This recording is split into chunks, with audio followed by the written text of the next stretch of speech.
আসসালামু আলাইকুম ও রহমতুল্লাহ আলহামদুলিল্লাহ ওসসালাতু ওয়াসসালামু আলা রাসূলিল্লাহ ওয়া বাদ ফাউযু বিল্লাহি মিনাশ শাইতানির রাজিম বিসমিল্লাহির রহমানির রহিম ইয়া আইয়ুহাল্লাযীনা আমানুত্তাকুল্লাহ ওয়া কুনু মা'আস সাদিকিন সাদাকতা রাব্বুল আলামিন। কাছে ও দূরে, দেশ ও প্রবাসী, বিশ্বজুড়ে যে যেখানে অবস্থান করে আপনাদের প্রিয় চ্যানেল গ্লোবাল টেলিভিশনের সাপ্তাহিক নিয়মিত আয়োজন ইসলামী প্রশ্নোত্তর অনুষ্ঠান দেখছেন, সকলকে জানাচ্ছি প্রীতি শুভেচ্ছা। দর্শক, অনুষ্ঠান জোড়া আমি থাকবো ডক্টর মোহাম্মদ মোর্শেদ আলম সালিহি, আর আপনাদের জীবন ঘনিষ্ঠ প্রশ্নের উত্তর দেওয়ার জন্য আমাদের স্টুডিওতে আমন্ত্রিত হয়েছেন দেশ বরেণ্য একজন ইসলামিক স্কলার, লেখক ও গবেষক ডক্টর মোহাম্মদ রেজাউল হোসাইন, সহযোগী অধ্যাপক, ইসলামিক স্টাডিজ বিভাগ, জগন্নাথ বিশ্ববিদ্যালয়। আসসালামু আলাইকুম ওয়া রাহমাতুল্লাহি ওয়া বারাকাতুহু। ওয়ালাইকুম আসসালাম রহমতুল্লাহি ওবরাকাত ও মাগফিরাত। মোহতারাম, কেমন আছেন? আলহামদুলিল্লাহ, আমি ভালো আছি। আপনি কেমন আছেন? আলহামদুলিল্লাহ, আল্লাহ পাক অনেক ভালো রেখেছেন। আজকে এই জুমার দিনের পবিত্র সময় আপনি এসেছেন, দোয়া কবুলের সময়, এই জন্য আপনাকে মোবারকবাদ জানাচ্ছি। শুকরান, জাযাকাল্লাহ। দর্শক, এই সময়তে আমরা উপস্থিত হই, নতুন একজন অতিথি পরিচিত হয়েছে এবং আমরা একটা নতুন বিষয় নিয়েও আপনাদের সামনে উপস্থিত হয়ে থাকি। তারই ধারাবাহিকতা আজকে আমাদের বিষয় নির্ধারণ করা হয়েছে ইসলামী আত্মীয়তার অধিকার।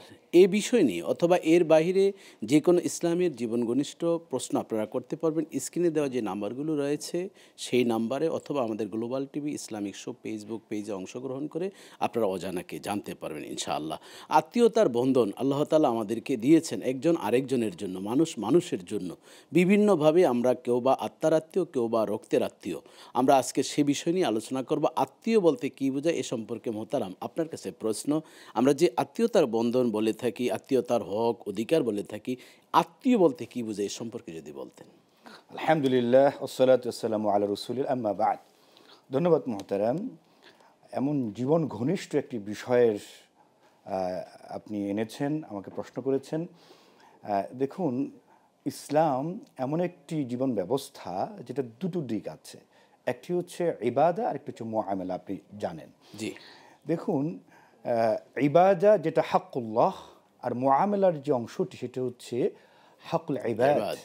অর্থাৎ যেটা বান্দার সাথে রিলেটেড, মানুষের সাথে রিলেটেড। তাহলে আমরা বুঝতে পারলাম ইসলাম হচ্ছে জীবন ঘনিষ্ঠ একটি জীবন ব্যবস্থা। লা রুহবানিয়াত ফিল ইসলাম, ইসলামে বৈরাগ্যবাদিতা নেই। তাহলে এই যে আত্মীয় কারা? আত্মীয় হচ্ছে আমার পরিবারের যারা আছেন, আমার পরিবারের সাথে যারা যুক্ত আছেন, তারাই হচ্ছেন আমার আত্মীয়। আপনি সুন্দর করে বলেছেন যে দেখুন, একটি তো হচ্ছে রক্ত সম্পর্কীয় আত্মীয়, আরেকটি হচ্ছে আত্মার আত্মীয়। দুটোই কিন্তু আত্মীয়। তো আরবিতে এটাকে জুর রেহেম বলা হয়েছে, আর রেহেম বলা হয়েছে। ইংরেজিতে এটাকে রিলেশনশিপ বলে। আচ্ছা। ইবনুল আসির রহমাহুল্লাহ তিনি বলেছেন যে বৈবাহিক সম্পর্কের মাধ্যমে এবং বংশীয়ভাবে এই দুইভাবে আত্মীয় হয়ে থাকে। আচ্ছা। এবং তিনি বলেছেন যে এই দুই ধরনের আত্মীয়র ক্ষেত্রেই তাদের সাথে সৎ ব্যবহার করার জন্য, তাদের সাথে কোমল, নম্র এবং ভালো সম্পর্ক স্থাপনের জন্য তিনি বলেছেন। আচ্ছা। দেখুন, এই যে আত্মীয়, তাদেরকে কেন বেশি গুরুত্ব দিতে হবে? সূরা আন-নাহলে আল্লাহ তাআলা ৯০ নম্বর আয়াতে বলেছেন, আউযু বিল্লাহি মিনাশ শাইতানির রাজীম, বিসমিল্লাহির রহমানির রহিম, ইন্নাল্লাহা ইয়া'মুরু বিল আদল ওয়াল ইহসান ওয়া ইতাযিল কুরবা ওয়া ইয়ানহা আনিল ফাহশাই ওয়াল মুনকার। এখানে কিন্তু আল্লাহ তাআলা স্পষ্ট নির্দেশ দিচ্ছেন, ইন্নাল্লাহা ইয়া'মুরু বিল আদল, আদল বা ইনসাফের নির্দেশ দিচ্ছেন, পাশাপাশি ওয়া ইতাইযিল কুরবা, অর্থাৎ নিকট আত্মীয়দের তাদের হক এবং তাদের যে অধিকার সেটার প্রতি সচেষ্ট হওয়ার জন্য আল্লাহ সুবহানাহু ওয়া তাআলা নির্দেশ দিয়েছেন। তাহলে আচ্ছা, চমৎকার। আপনি বলছিলেন যে আল্লাহ তাআলা আদেশ করেছেন ন্যায়পরায়ণতা এবং ইনসাফ কায়েম করার ক্ষেত্রে, আত্মীয়র অধিকার আদায় করার ক্ষেত্রে। নিশ্চয়ই আমরা শুনবো বাকি অংশ। একটি ফোন নিতে হচ্ছে। আসসালামু আলাইকুম দর্শক, আপনাকে গ্লোবাল টেলিভিশনে স্বাগতম। আমাদের সাথে আপনি প্রশ্ন করে সংযোগ হন। জি, ওয়ালাইকুম আসসালাম রহমতুল্লাহ। জি আপু, আপনি পরিচয় দিয়ে প্রশ্ন করুন। অফকোর্স, জি। প্রথম প্রশ্ন,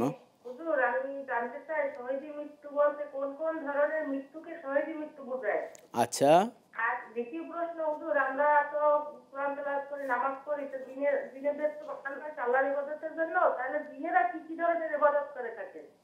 আচ্ছা, জিনরা কোন ধরনের ইবাদত করে? জি আপু, তৃতীয় প্রশ্ন। দুটি প্রশ্ন করেছেন আপু। হ্যাঁ, সম্ভবত আপনি দুটি প্রশ্ন করে এরপর সংযোগ বিচ্ছিন্ন হয়েছে। আমরা আপনার উত্তর দেওয়ার চেষ্টা করছি। মোহতারাম, যে শহীদি মৃত্যু সম্পর্কে, যে শহীদি মৃত্যু বলতে আমরা কি বুঝি? দেখুন, প্রথমত হচ্ছে যে শহীদ অর্থাৎ আল্লাহর রাস্তায় যিনি নিজেকে মানে সমর্পিত করে দিবে, আল্লাহর রাস্তায় নিজে যে নিহত হবে, তাকে অর্থাৎ আমরা দিন কায়েমের দিন জন্য, কায়েমের জন্য, ইসলামের জন্য, দাওয়ার জন্য যদি কাফেরদের বিরুদ্ধে লড়াই যদি করে, লড়াই করে এবং তিনি যদি মৃত্যুবরণ করেন, এটি হচ্ছে শাহাদাতের মাকাম। এটা হলো শাহাদাতের প্রথম মাকাম, একটি মাকাম। অর্থাৎ লি ইলাই কালিমাতিল্লাহ, লি আল্লাহর ইলাই কালেমাকে কালিমাতিল্লাহ। উড্ডীয়ন করার জন্য। জি, এটা একটি খুবই গুরুত্বপূর্ণ বিষয়। জি। তাবলীগের কাজ করতে গিয়ে, ইসলামের কাজ করতে গিয়ে, আচ্ছা। যেটাকে আমরা জিহাদ বলে থাকি। আরেকটি হচ্ছে শুধুমাত্র তাই না, সত্যের জন্য, যে কোনো সত্যের লড়াই, হকের লড়াইয়ে, হকের ক্ষেত্রে যদি কেউ মৃত্যুবরণ করে, এটাও কিন্তু শাহাদাতের মাকাম।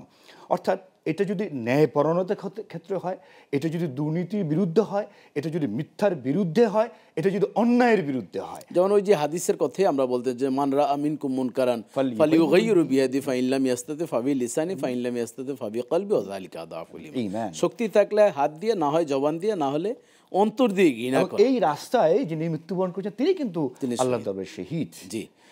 এছাড়াও তো আরো অনেকগুলো শহীদের পর্যায়ে রয়েছে, যে পেটের পীড়ায় যদি কেউ মারা যায়, মানে যে ডায়রিয়ার মাধ্যমে, কেউ গাছ থেকে পড়ে মুসলমান হয়, এই ধরনের রাস্তায় অ্যাক্সিডেন্ট হয়ে আগুনে পড়ে মারা যায়, তবে ঈমান থাকা আবশ্যক।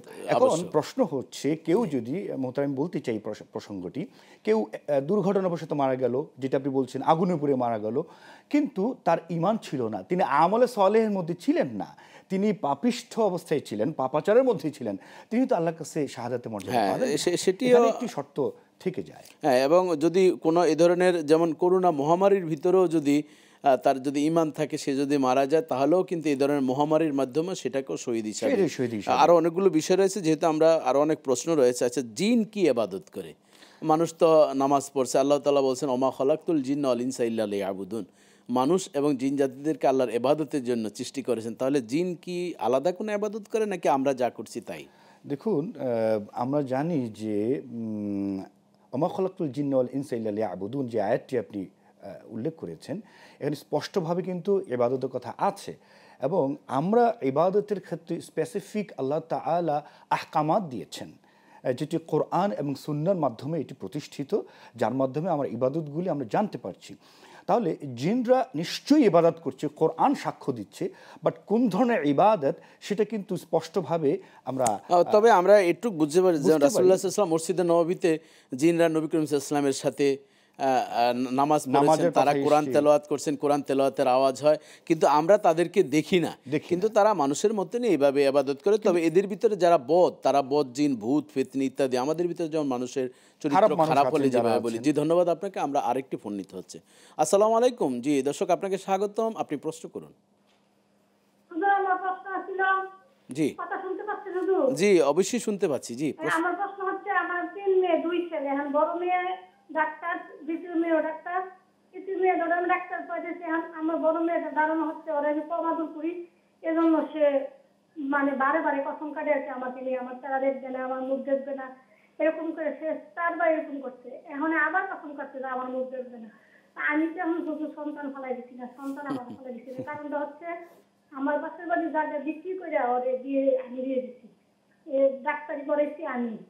এখন সে আমার পরীক্ষায় এই অভিনয়টা করতেছে, আমি বুঝতে পারছি। পরে বলছি যে তোমার আমার করতে হবে না, মিথ্যা অভিনয় আমার সাথে করো না, আমি তোমার সন্তান হিসেবে সারা দিতে করে দেবো, এটা আমার কর্তব্য মা। আচ্ছা, তা আমার প্রশ্ন হলো, তুমি আমার ইয়া করো, উস্কানিমূলক কথা বলো কেন, আমার সব কথায় ভুল ধরো কেন? কারণ তারে আমি ইয়া করি না, মানে আদর করি না, সবারই করে আদর, 4টা বাচ্চার আদর করি। পরে আমার প্রথম বেটাকে বারে অপমান করে মারতে আসে, লাঞ্ছিত করে জামাইয়ের সামনে, মেয়ের জামাইয়ের সামনে। ওর একটা নাতি আছে, আমার একটা নাতি, ও 2 বছরের। দামের সামনে যেভাবে অপমান করে, টেলিফোনে বকাবকি করে, বাসায় যদি 2 দিনের জন্য বেড়াতেছে তাও বকাবকি করে না। আমার কোনো চলাই তার পছন্দ না, কারণ সে যদি আমার চলা পছন্দ মনে করে, তাহলে তো সে আমাকে করতে হবে। আচ্ছা, আপনার প্রশ্ন কি? জীবন তুমি করো না, আমার কাকুনে কাকুর তো তুমি দিও না, আমি আমার বাপের বাড়ি জায়গা দিতে করে তোমার। আচ্ছা জীবন, ডাক্তার বানাই দিতে। এখন আমার প্রশ্ন হজের জন্য ইয়া করতে নিবন্ধন করছি, হয়তো আমি সামনের বছর যাবো, সে তো আমার ফালাই দিতে পারছি, মেরে পছন্দ করছে। এখন ইচ্ছে করছে আমার কি করা উচিত। আমি তো আচ্ছা হজে যাবো, ওর সাথে আমি কথা সিদ্ধান্ত নিচ্ছি যে ও বোন আমরা ছাড়াই দিচ্ছি, আমি ওর সাথে আর কথা বলবো না, চলবো না। আচ্ছা, আপনার হাজবেন্ড কি আছেন এখনো জীবিত? শুনি না, ও বলে ও অনেক হ্যাপি, আমি নাকি মানে ভালো আছি। আমি তো ভালো নেই, আমার মা হ্যাঁ হ্যাঁ জি জি কষ্টেই আছে। ঠিক আছে। জি বোন, আপনার অনেকগুলো কষ্ট ভিতরে জমেছে, আমরা ইনশাল্লাহ একটু হলেও আমরা আপনাকে সমাধান দেওয়ার চেষ্টা করবো, আমাদের সাথেই থাকুন। জি মোহতারাম, বুঝতে পেরেছি। জি, যে আমরা আরেকটি ফোন লাইনে আছে, তো একসাথে আমরা উত্তরটা নিব। জি আসসালামু আলাইকুম দর্শক, আপনাকে গ্লোবাল টেলিভিশনে স্বাগত, আপনি প্রশ্ন করুন। সালাম হুজুর, আমার একটা কথা হুজুর, আপনাদের এই অনুষ্ঠানটা খুবই ভালো লাগে। আলহামদুলিল্লাহ। হুজুর, এটা সপ্তাহে একদিন হয়, এটা কি মানে আরো একটু বাড়ানো যায় তবে? জি একটা কথা। আর দ্বিতীয় কথা আচ্ছা হলো আচ্ছা, হুজুর, ধন্যবাদ। জি যে আমার পারিবারিক সমস্যা কি, আমার হাজবেন্ড বিয়ে করতে 2 বছর হয়েছে পরকিয়া করে। আচ্ছা এখন আমি আমার ছেলে ভাড়া থাকি, আমার স্বামী দূরে থাকে। আচ্ছা এখন 1 বছর যাবত আমার স্বামী আমার কাছে আসে না, আমার শুধু টাকাটা পাঠায় দেয় আর কি। আচ্ছা আচ্ছা এখন এই 2 বছর পরে ওনাদের মনে হইলো যে আমার অনুমতি লাগবে। আচ্ছা এখন আমি সে অনুমতিটা দিতে চাই না। এখন এটা কি আমার পাপ হবে? আর কথা হইলো কি, ওই যে পরের বউ বিয়ে করছে উনি চায় না আমি থাকি, অনেক কিছু করতেছে আমাকে এই সংসার থেকে বের করার জন্য, তালাক দেওয়ার জন্য, কিন্তু আমার স্বামী চায় না। আচ্ছা যেহেতু আমার বাচ্চা আছে, এখন ওনাদের মধ্যে মনে হয় একটু মনোমালিন্য হয়েছে, এখন আমার অনুমতি লাগবে। এটা হচ্ছে তার একটা মানে টার্গেট আর কি। এখন আমাকে কিভাবে বের করবে এমন একটা কথা, আমি যে অনুমতি দিতে চাই না বা দিই না, এটা কি আমার পাপ হবে হুজুর? জি ধন্যবাদ বোন। আপনি প্রথমত বলছিলেন যে আমাদের অনুষ্ঠানটি বাড়ানো যায় কিনা, দোয়া করবেন আমরা যাতে সেভাবে যদি সম্ভব হয় কোনো একদিন আমরা সেভাবে কর্তৃপক্ষ চেষ্টা করবেন হয়তোবা। আর দ্বিতীয়ত বিষয় হচ্ছে আপনি এই মুহূর্তে অনুমতি না দিলেও তো অনুমতি বিয়ে হয়েছে, তারা বৈধ পন্থায় বিয়ে করেছেন। এখন আপনার অনুমতি আপনি দিতে পারেন, কোনো সমস্যা নেই। কিন্তু সংসার আপনারও টিকে থাকুক, আর যিনি বিবাহ করেছেন আপনার স্বামী দ্বিতীয় বিয়ে, সেই সংসারও টিকে থাকুক।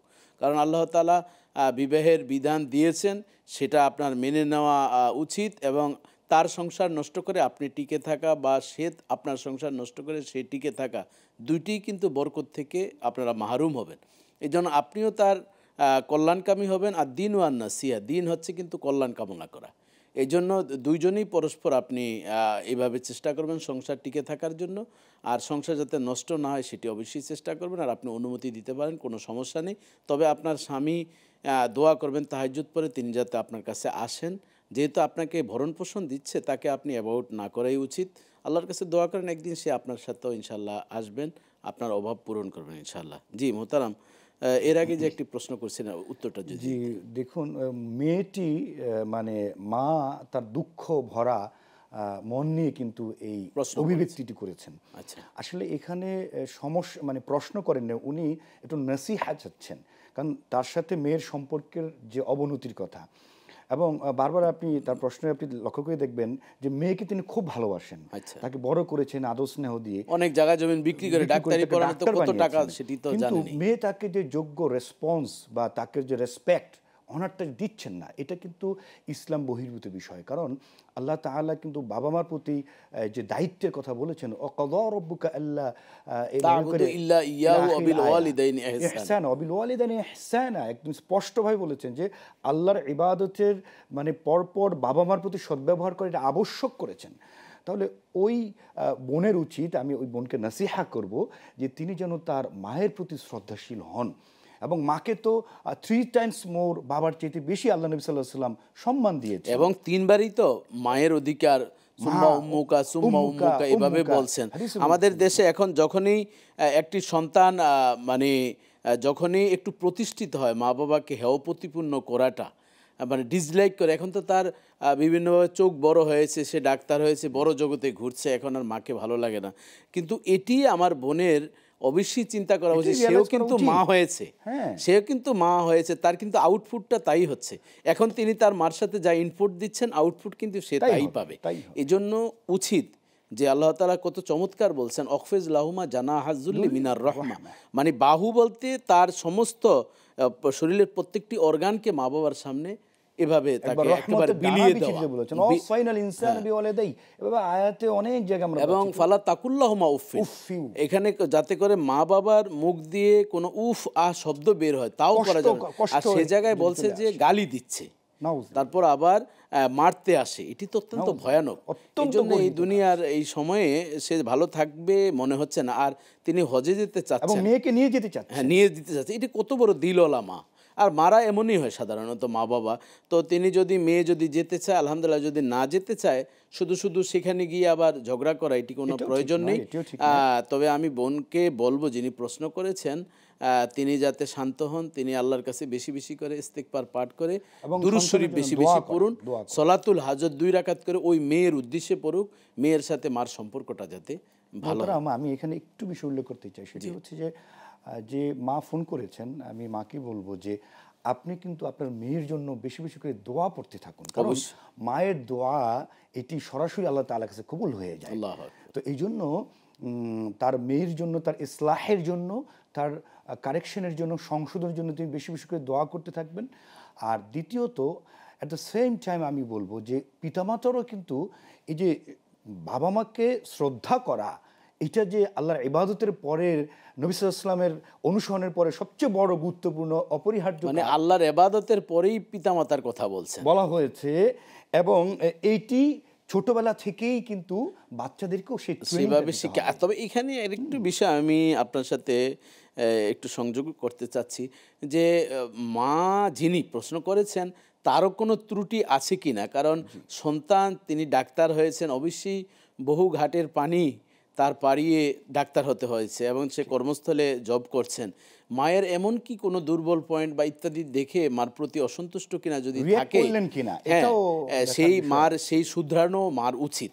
কারণ আপনার অবশ্যই মনে পড়ে একটি হাদিস আছে, আবু ওমর রাদিয়াল্লাহু তাআলার কাছে যখন খলিফাতুল মুসলিমিন থাকা অবস্থায় এক বাবা সন্তানের বিরুদ্ধে বিচার দিতে এসছে, তখন ওই সন্তানকে যখন আনা হলো, তখন ওমর রাদিয়াল্লাহু তাআলা বিচারের শুরুতে তুমি কেন তোমার বাবার সাথে বেয়াদবি করছো? তখন তিনি বলছেন যে আমাকে অবশ্যই যা বিচার তাই আপনি করবেন, কিন্তু আমি জন্মের পর থেকে বুঝ হওয়ার পর থেকে আমি আমার মার মুখ দিয়ে ভালো কথা শুনি নাই। হ্যাঁ, মা বাবা যখনই তারা ঝগড়া করেছেন, কোনো দিন বাবা আমাকে ভালো মা উপহার দিতে পারেন নাই, এজন্য আমরা নৈতিকতা শিক্ষা অর্জন করি না, এই জন্য বাবার বিচারটা আগে করেন, তারপর আমার বিচার। তাহলে এই জন্যই কিন্তু আল্লাহ রাসূল বলছেন তুনকাহুল মারাতুল লিআরবাইন লিমালিয়া ওয়ালি হাসাবিয়া ওয়ালি জামালিয়া ওয়ালি দীনিহা ফাসফার বিজাতিদ দিন, যে বিবাহ করে 4টা কারণে, এর ভিতরে সর্বশেষ বলছেন যে দিনদারিতা দেখে যাতে বিবাহ করে। খুবই গুরুত্বপূর্ণ। তাহলে কিন্তু এই দিনদারিতা থাকলে ওই নীতি নৈতিকতার আপনি যে কথা বলছেন সেটি কিন্তু অটো সিস্টেমে চলে আসে। আমরা ছোটবেলায় একটা মাদ্রাসাতে কবিতা পড়েছি যে হিদনুল উম্মাহাত মাদ্রাসাতুল লিল বানিনা ওয়াল বানাত। মায়ের কোল কিন্তু এই যে সন্তান সন্ততির জন্য একটা শিক্ষা প্রতিষ্ঠান। অর্থাৎ আমরা একতরফা শুধু বলবো না, আমরা দুইটা দিক থেকে, দুইটা সাইড থেকে সন্তানের প্রতি পিতামাতার যেমন দায়িত্ব আছে, আবার পিতামাতার প্রতিও সন্তানের দায়িত্ব আছে। জি, ধন্যবাদ আপনাকে। আমরা আত্মীয়তার যে বন্ধন বা অধিকার এ নিয়ে আমরা কথা বলব, তবে একটু বিরতিতে যেতে হচ্ছে। দর্শক, আপনারা প্রশ্ন করছিলেন, সুন্দর সুন্দর প্রশ্নগুলো জীবন ঘনিষ্ঠ আরও করবেন, গুছাতে থাকেন এই যে বিরতির সময়ে। বিরতির পর আবারও আমরা আলোচনায় ফিরে আসবো, আমাদের সাথেই থাকুন।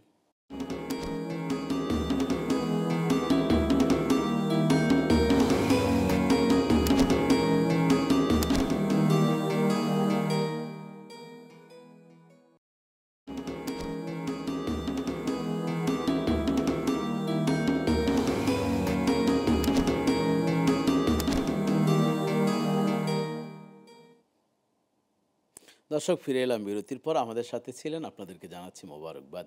আপনারা আলোচনা শুনছেন ইসলামে আত্মীয়র অধিকার, আলোচনা করছেন ডক্টর মোহাম্মদ রেজাউল হোসাইন। আমরা আলোচনার যে বিরতির পূর্বে বলছিলাম যে আত্মীয়ের অধিকার নিয়ে, তবে আত্মীয়র প্রকারভেদ আমরা এই মুহূর্তে জানবো। জি মোহতারাম, আত্মীয় তো অনেকগুলো প্রকারভেদ রয়েছে, এ সম্পর্কে যদি বলতেন। জি, প্রথমত এটি দুই প্রকার। একটি হচ্ছে যে রক্ত সম্পর্কীয় বংশীয়ভাবে যে আত্মীয় সৃষ্টি হয়েছে বাবার মাধ্যমে, চাচা, তারপর ফুফু, এই জাতীয় আত্মীয়, মায়ের মাধ্যমে আরহাম যেটাকে বলা হয়, রেহেম সম্পর্ক, হ্যাঁ, রক্ত সম্পর্ক এবং বংশীয়ভাবে যে আত্মীয়তা, এটা একটা। আরেকটি হচ্ছে যে বৈবাহিক কারণে, অর্থাৎ বিয়ে করার কারণে শ্বশুর হয়েছে, শাশুড়ি হয়েছে, শ্যালক হয়েছে, শ্যালিকা হয়েছে, এরকম।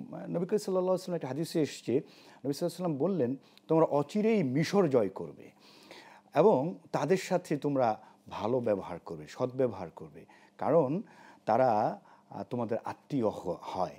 কিভাবে? কারণ নবী সাল্লাল্লাহু আলাইহি ওয়াসাল্লাম এই আত্মীয়তার দিক থেকে দুটি বিষয়ে এখানে উল্লেখ করেছে। একটি হচ্ছে মা হাজারা তিনি মিশর থেকে এসেছিলেন, এবং মরিয়ম কিপ্তি, এই দুই দিক থেকে তিনি আত্মীয়তা একটা সম্পর্কে রিলেট করেছেন হাদিসের মধ্যে।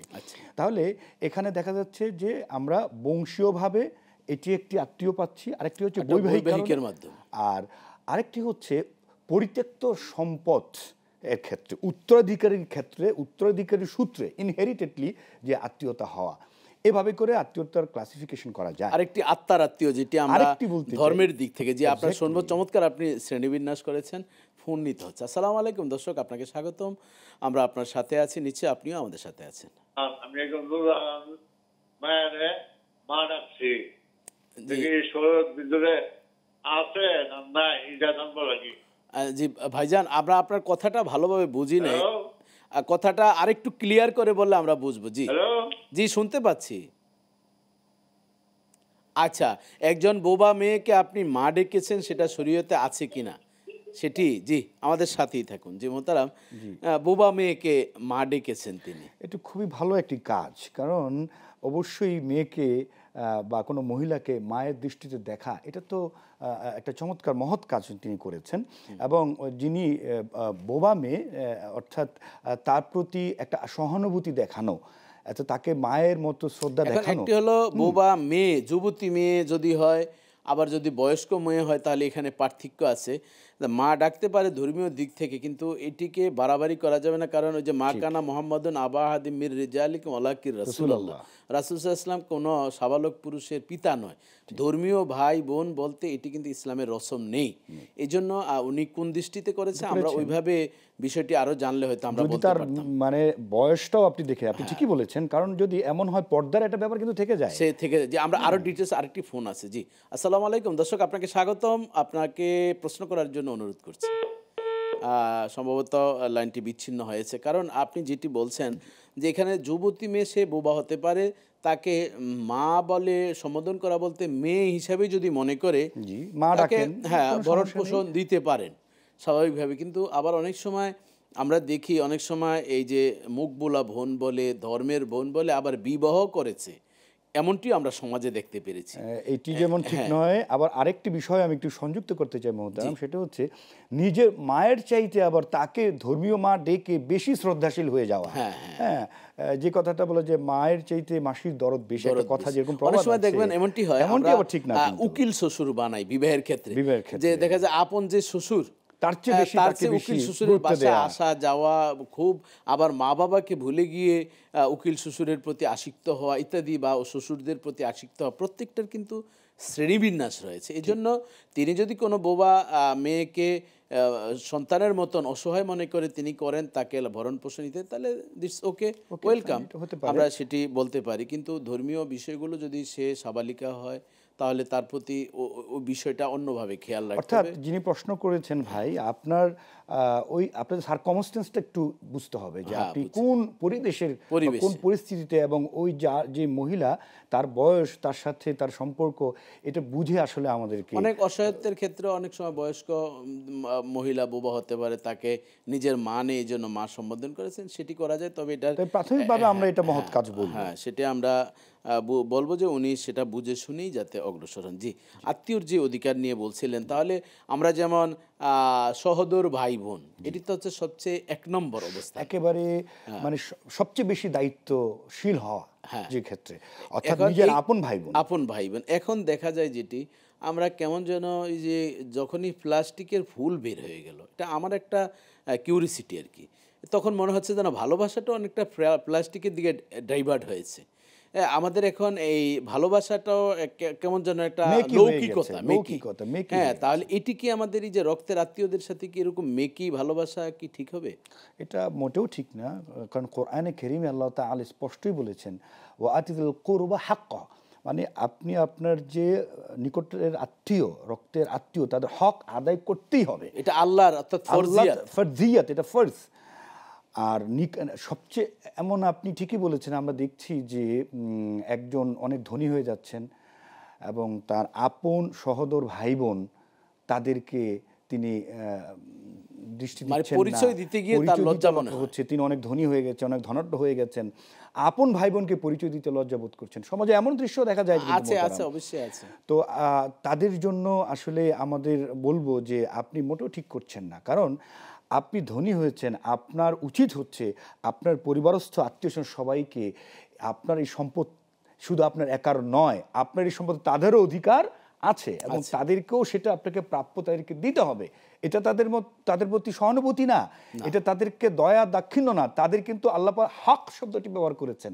মুহূর্তে আপনি জানেন হক মানে হচ্ছে অধিকার, ইংরেজিতে রাইটস বলে, এইটা তাদের অধিকার আপনার সম্পদে। দেখুন এখানে একটা খুব চমৎকার একটা হাদিস এই মুহূর্তে আমার মনে পড়লো। রাসূল সাল্লাল্লাহু আলাইহি ওয়াসাল্লামের কাছে একজন সাহাবী এসে বলছেন, ইয়া রাসূলুল্লাহ, কাজ আসাবতু জামবান কাবীরা, আমি একটা বড় কবিরার গুনাহ কাজ করে ফেলছি। তখন রাসূল সাল্লাল্লাহু আলাইহি ওয়াসাল্লাম বলছেন, তোমার মা কি জীবিত আছে? তখন তিনি বলছেন, না আমার মা জীবিত নেই। খালাতুন, তোমার কি খালা জীবিত আছে? ইয়া রাসূলুল্লাহ, আমার মা খালা জীবিত আছেন। তখন আল্লাহ রাসূল বলছেন, তুমি তোমার খালার খেদমত করো, আল্লাহ তাআলা এর উসিলায় তোমাকে এই কবিরা গুনাহ মাফ করে দেবেন। সুবহানাল্লাহ। তাহলে এখানে আপনি যে হকের কথা বলছিলেন, তাহলে যদি মায়ের বোন আমার খালা, তার খেদমতে যদি গুনাহ মাফ হয়ে যায়, তাহলে আমার মায়ের যদি আমি খেদমত করি, ভরণ পোষণ, আমার বাবার, আমার ভাই বোন, তাহলে এটি তো আরও গুরুত্বপূর্ণ। এবং হাদিসে এসছে আপনার, হ্যাঁ, হাদিসে এসছে। আপনার কথাটি শুনবে, একটা ফোন নিতে হচ্ছে। জি, আসসালামু আলাইকুম দর্শক, আপনাকে স্বাগতম। আপনি প্রশ্ন করুন পরিচয় দিয়ে। হ্যাঁ দর্শক, শুনতে পাচ্ছেন? জি, একটু জোরে বলতে হবে। জি, হ্যালো। জি, আসসালামু আলাইকুম। আপনার হ্যালো। পরিচয় দিয়ে প্রশ্ন করুন। জি। ইয়া, আমার অপশন দুইটা। হ্যাঁ, একটা হচ্ছে আমার ছেলে বয়স 19 বছর, আচ্ছা সে হচ্ছে বিয়ে করতো, কিন্তু আমার কোনো অর্থ না যে সে বিয়ে করতে পারবো। ওখানে এটা কি করবো? আর 2 নম্বর, হুম, আমি আমার মা মরে গেছে গা। আচ্ছা আমার মার নাম হলো নুরজাহান। আচ্ছা আমার এক চাচি জামাই মরে গেছে গা। আচ্ছা ওই চাচিরে আমি নুরজাহান, চাচির নাম নুরজাহান, আর আমি ধর্ম মা রাখছি। এটার বিষয়ে শরীরত কোনো আছে কিনা আছে না কিনা? নাই এ সমস্ত জানতাম চাই। আচ্ছা, জি, ধন্যবাদ। আসসালামু আলাইকুম ওয়া রাহমাতুল্লাহি ওয়া ওয়ালাইকুম বারাকাতুহু। সালাম ওয়া রাহমাতুল্লাহি ওয়া বারাকাতুহু। আমাদের সাথেই থাকুন। জি মোহতারাম, প্রশ্ন বুঝতে পেরেছেন তো? প্রথম প্রশ্নটা ক্লিয়ারলি বোঝা যায়নি। প্রথম প্রশ্নটা উনি ওনার সন্তানের বিষয়ে সম্ভবত বলছেন যে সে বিবাহ করতে চাচ্ছে, হ্যাঁ, কিন্তু ওনার মানে ভরণ পোষণ ইত্যাদি দেখাশোনা ঠিক মতন করছেন না, এতটুকু আমি হয়তো বুঝেছি। তাহলে সে মা বাবার খেদমত বাদ দিয়ে কি বিবাহ করলে এটা কতটুকু শরীয়তে আসবে, এই ধরনের উনি বলছেন। প্রথমত মা বাবার কথা আমরা দীর্ঘ আলোচনা করেছি যে সন্তানের যে কি দায় দায়িত্ব আছে। আর বিয়ের ক্ষেত্রে কিন্তু হাদিসে এসছে যে মানিস্তাতা মিনকুম বা ফালিয়াতা জাওয়াজ, এখানে কিন্তু ইস্তাতার কথা এসছে, সামর্থ্য কথা এসছে। অর্থাৎ যাকে তিনি বিয়ে করবেন তার স্ত্রীর তার ভরণ পোষণ দেওয়ার ক্ষমতা থাকলেই কিন্তু তিনি বিয়ের জন্য উপযুক্ত হবেন। অর্থাৎ আমরা অনেকে এই কথাটা বলি যে বিয়ের বয়স আসলে বয়সের সাথে সাথে সামর্থ্যের কথাই কিন্তু অবশ্যই মাথায় রাখতে হবে। বিয়ের কিছু ক্ষেত্রে ফরজ, আবার কিছু ক্ষেত্রে সুন্নতে মুআক্কাদা হয়, আবার কিছু ক্ষেত্রে হারামও হয়ে যায়। হ্যাঁ, এবং সামর্থ্যের হাদিসে এসছে যদি সামর্থ্য না রাখে তাহলে সে যেন রোজা রাখে। আর যদি শারীরিক আনফিট হয় তাহলে তার বিবাহ করা জায়েজই নেই। এখন বিষয়টি হচ্ছে বাবা মার খেদমত করা উচিত, বিবাহ করা উচিত। অর্থাৎ দায়িত্ব। তার সামর্থ্য আছে, সে তার নৈতিক চরিত্র হেফাজতের জন্য বিবাহ করা অত্যন্ত প্রয়োজন। এই জন্য বিবাহ করবেন এবং পিতামাতা এমনটি যাতে মনে না করেন সে বিবাহ কেন করবে, আমাদেরকে সারা বছর খাওয়াবে। এটাও কিন্তু মা বাবার আরেকটি ভুলের জগতে আছে। যদি সন্তান সেভাবে ভরণ পোষণ না দেয় সেজন্য গুনাহগার হবে, কিন্তু তাকে বিবাহ থেকে দূরে সরানো যাবে না। আরেকটা হচ্ছে ওনার মায়ের নামও নূরজাহান ছিল, এখন ওনার চাচি আছে, তখন ওনাকে নাম একই নূরজাহান, এখন উনি কি ধর্মের মা ডাকতেছেন। আমরা এর আগে আলোচনা করেছি, ধর্মের মা বলার দরকার নেই, উনি চাচি হিসাবে মার সম্মান দিবে, মার খাবার দাবার ইত্যাদি দিতে পারে, কিন্তু ধর্মের মা বাবা এই ধরনের ইসলাম সাপোর্ট করে না, এবং সেটা আমরা একটু আগে আলোচনা করেছি। তো জি মোহতারাম, আমরা যে আত্মীয়তার বন্ধনগুলো দিন দিন কিন্তু আমাদের ভেঙে চুরমার হয়ে যাচ্ছে। আমরা একই বিল্ডিংয়ে থাকি, বাবার করা বিল্ডিং, কিন্তু একসাথে বসে আমরা কোনো খাবার দাবার খাচ্ছি না, একজন আরেকজন থেকে সহযোগিতা চাচ্ছি না, যার যার মতন চলছি, এ থেকে উত্তোলনের উপায়? উত্তরণের সবচেয়ে মানে গুরুত্বপূর্ণ বিষয় হচ্ছে যে নিজেদের মধ্যে হৃদ্যতা সৃষ্টি করার জন্য তাদের মধ্যে নবী সাল্লাল্লাহু আলাইহি ওয়াসাল্লামের হাদিস তাহাদু ওয়া তাহাবু, তোমাদের মধ্যে ভালোবাসা পরস্পর সৃষ্টি হবে যদি একজনকে আরেক পরস্পরের হাদিয়া দেওয়া যায়। দেখুন এটি কিন্তু এখন উঠেই গেছে। অর্থাৎ এই ভাই বোনের মধ্যে একজন আরেকজনকে গিফট করা বা সেটা শুধুমাত্র গিফটই না, একটু দাওয়াত দিয়ে খাওয়ানো। তা আল্লাহ রাসূল বলেছেন একটু মুস্কি হাসি দিয়ে কথা বলা। জি, আমরা আরো শুনবো, একটু ফোন নিতে হচ্ছে। আসসালামু আলাইকুম দর্শক, গ্লোবাল টেলিভিশন আপনাকে স্বাগতম। আপনি পরিচয় দিয়ে প্রশ্ন করুন। আচ্ছা, আমি যেটা প্রশ্ন করতে যাচ্ছি, জি, প্রথম যে অনেকে হুজুরদের মতামত যে টেলিভিশন ঘরে থাকলে ফেরেশতা ঘরে আসে না, এ বিষয়ে আপনার মন্তব্য কি? টেলিভিশন ঘরে না থাকলে আমরা এই অনুষ্ঠানগুলো দেখবো কোথেকে, ঘরে বসে সবকিছু জানবো কেমন করে? এই যে হুজুররা অনেক জায়গায় বলে আপনারা টেলিভিশন ঘর থেকে দূর করেন, এ বিষয়ে আপনার কি মন্তব্য বলেন? অবশ্যই দ্বিতীয় প্রশ্ন বলুন আপু, আমরা দুটি উত্তর দিই। দ্বিতীয় প্রশ্ন হচ্ছে, না আমার এই একটাই প্রশ্ন, অন্য কোনো প্রশ্ন নাই। ও আচ্ছা, জি বোন, আমি আপনাকে সহজেই বলছি। ওই যারা বলেন যে টেলিভিশন ঘরে থাকলে ফেরেশতা প্রবেশ করবে না, এটি হচ্ছে অনেক সময় আমরা না আজান হচ্ছে তখন আমরা টিভি চালাচ্ছি বা সন্তান অনৈতিকের দিকে যাচ্ছে টিভির বিভিন্ন জিনিস দেখে, বা অনেক সময় আমরা মা বোন অনেকে আছেন, আপনি অবশ্যই ভালো স্টার জলসা, জি বাংলা বিভিন্ন সিরিয়াল দেখে দেখে আমাদের ভিতরে ঝগড়া বিবাদ শিখানো হয়। এই জন্য অনেক সময় অনেক আলেমোলামারা একসাথেই মোটা দাগে বলে ফেলেন। তো যারা ওইভাবে ডাইরেক্ট বলেন যে টিভি থাকলে ঘরে ফেরেশতা ঢুকবে না, এটিও যেমনটি খুব মজবুত কথা নয়। আবার যে আমি অবশ্যই ঘরে রাখবই, ফেরেশতা ঢুকুক আর না ঢুকুক আমার ঘরে থাকবেই, এটিও আরেকটি অসুন্দর কথা। এজন্য আমরা মধ্যম পদ্ধতি অবলম্বন, টিভি ঘরে রাখবেন, খবর দেখবেন, ধর্মীয় অনুষ্ঠান দেখবেন, ভালো আপনি জিওগ্রাফি সন্তানকে দেখাবেন, কিন্তু ওই যে ধারাবাহিক সিরিয়াল দেখা, সিনেমা দেখা, অশালীন ছবি দেখা, যার মাধ্যমে আপনার এবং আপনার সন্তানের নীতি নৈতিকতার অবক্ষয় হয়, এমন কিছু প্রোগ্রাম আছে যা মা বোন একসাথে সন্তানরা দেখতে যায়, তাতে লজ্জা শরম আমাদের সব কিছু চলে যায়। অথচ আল্লাহ রসুল বলছেন আল হায়া ও শোবাতু মিনাল ইমান, লজ্জাশীলতা হচ্ছে ইমানের বিশাল একটি অংশ। বোন, আশা করি আপনি বুঝতে পেরেছেন। আপনাকে ধন্যবাদ এই প্রশ্ন করার কারণে। যে মোহতারাম, ওই যে উত্তোলনের উপায় সম্পর্কে যদি বলতেন। জি, অর্থাৎ নিজেদের মধ্যে সৌহার্দ্য বাড়ানো, আচ্ছা, এবং এই জন্য একজন আরেকজনকে পরস্পরের উপহার উপঢৌকন দেওয়া।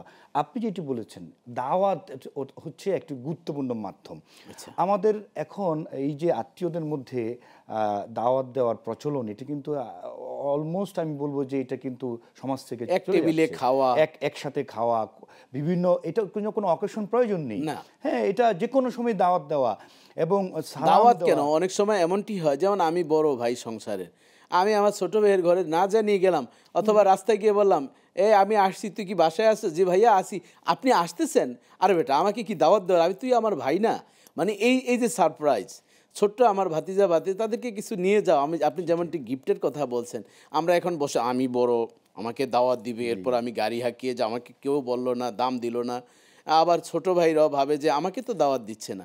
আমি মনে করি আমাদের ভাইদের ভ্রাতৃত্ব এখনও আছে, কিন্তু আমাদের ঘর নিয়ন্ত্রণ করার জন্য যে হোম মিনিস্টার রয়েছেন, তাদের কারণে অনেক সময় এই ভাঙতিটা, এই দূরত্বটা তৈরি হয়। এতে আপনার কি মতামত? আপনি একদম বাস্তব কথা বলেছেন। অর্থাৎ হয়তো ভাই বোনের মধ্যে সম্পর্ক ভালো আছে, দেখা গেছে যে ভাই বিয়ে করেছে, বোন আরেক জায়গায় বিয়ে হয়েছে, ওই তাদের ইনফ্লুয়েন্স, হ্যাঁ, এই কারণে আমাদের যে একটা ডিস্টেন্স তৈরি হয়েছে, আমাদের ভাই বোনের মধ্যে যে সৌহার্দ্য, ভ্রাতৃত্ব, সেটার থেকে আমরা দূরে সরে যাচ্ছি।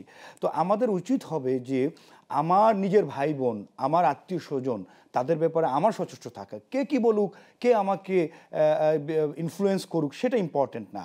কারণ ইসলাম কি বলছে দেখুন, নবী সাল্লাল্লাহু আলাইহি ওয়াসাল্লাম বলছেন লা ইয়াদখুল জান্নাত কাতিউর রহিম, যারা আত্মীয়তা ছিন্নকারী তারা জান্নাতেই যেতে পারবে না। কত কঠিন কথা, হুঁশিয়ারি কথা। দেখুন, নবী সাল্লাল্লাহু আলাইহি ওয়াসাল্লাম একটা হাদিস মনে পড়ে গেল যে আল্লাহ নবী সাল্লাল্লাহু আলাইহি ওয়াসাল্লামকে যখন বলা ওয়া আনজির আশিরাতাকাল আকরাবিন, যে আপনি আপনার নিকটস্থ আত্মীয়জনকে জাহান্নামের আগুনের ব্যাপারে সতর্ক করুন। নবী সাল্লাল্লাহু আলাইহি ওয়াসাল্লাম পাহাড়ে যেয়ে কিন্তু তার আহালদেরকে ডাকতে শুরু করলেন যে তোমরা সতর্ক হও, জাহান্নামে সতর্ক হও।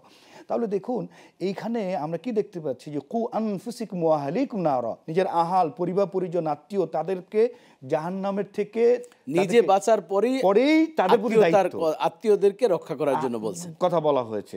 তাহলে আমার উচিত হবে যে এই রিলেশনশিপটাকে ডেভেলপ করা। হ্যাঁ, আমরা হয়তো আলাদা থাকতে পারি, ভাই বোন হয়তো এখন যে একান্নবর্তী পরিবার যেটা ছিল, যেটা ইসলামও সমর্থন করে, সেটা কিন্তু এখন উঠেই যাচ্ছে। এক পাতিলে খাওয়া, একসাথে একসাথে গোসল করা এক ঘাটে, তারপর একসাথে আমাদের সবকিছু, কিন্তু এবং একসাথে ঈদগাহে যাওয়া, কি যে চমৎকার। নিচে আপনি ছোটবেলায় গিয়েছেন, কত চমৎকার ছিল এই পরিবার ব্যবস্থা ছিল। কিন্তু মোহতারাম আমাদের এখনো যে নাই তা না, একেবারে পুরোপুরি উঠে গেছে আমরা আশা হতো না, বাংলাদেশে এখনো আছে, কিন্তু আমরা যেরকম আশাবাদী সেরকম কিন্তু দেখতে পাচ্ছি না। তবে এখানে আমি একটা স্লোগান অনেকদিন যাবতেই বলছি যে আমার জন্য কে কি করলো এটি দরকার নেই, আমি কি করলাম, এক্স্যাক্টলি, মানে আমার দায়িত্বশীল হওয়া, আমি অর্থাৎ আমি স্যাক্রিফাইস করব, আমাকে কি করলো এটি দরকার নেই। যখন এই ধরনের চিন্তাটা মাথায় আসবে তখন মনে এই আত্মীয়তার বন্ধনটা আরেকটু ডেভেলপ করবে। কেন আসলে এই দূরত্ব তৈরি হয় সেটাও আমি একটু বলি আপনাকে। সেটা হচ্ছে যে আমাদের মধ্যে ওই যে আপনি একটু বলে গেছেন যে আমাদের একটু আত্মম্বরিতা, আমি ভালো আর্ন করছি, আমি ভালো একটা পজিশনে আছি, তাদের চেয়ে একটু বেটার আছি, এটা একটু নিজেকে একটু মানে সবাই আমাকে হাইলাইটস করবে, এটা একটা। আরেকটা হচ্ছে যে হিংসা।